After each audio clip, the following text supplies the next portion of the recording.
Who are you? Well, my name is Jodi Hellebusch. I'm from Washington, Missouri, and I go to Avila University. I used to play soccer here, but now I'm a senior, so I'm retired. But my majors are art therapy and psychology. All right.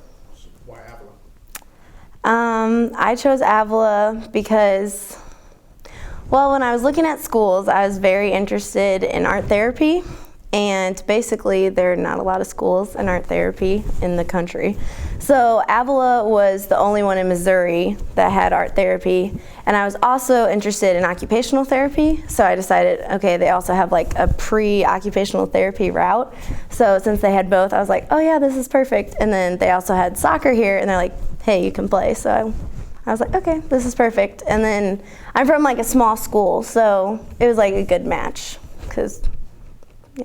So what career path do you plan on taking with it? Well, I'm going to graduate school for occupational therapy, but I eventually want to go back to art therapy graduate school.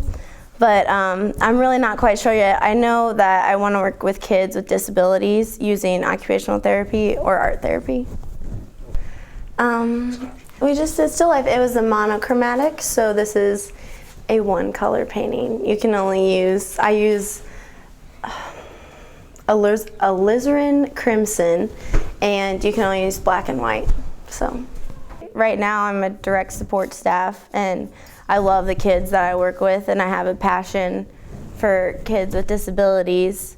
So I don't know, like art therapy and occupational therapy really fits with that type of population. And I think especially with occupational therapy, and I guess art too, it's all about like what the individual can, like what they can do. It's not about what they can't do. So I think having a practice like that really teaches children with disability how to like adapt to their environment, but use their own skills, not like try to adapt to other people's way of doing it. I think that would just be very good for them and like help and I also want to like expose like the community more to people with disabilities. Maybe like, you know, that they're not their disability, like they're individuals and they have talents too, so. This is where we keep all of our art stuff.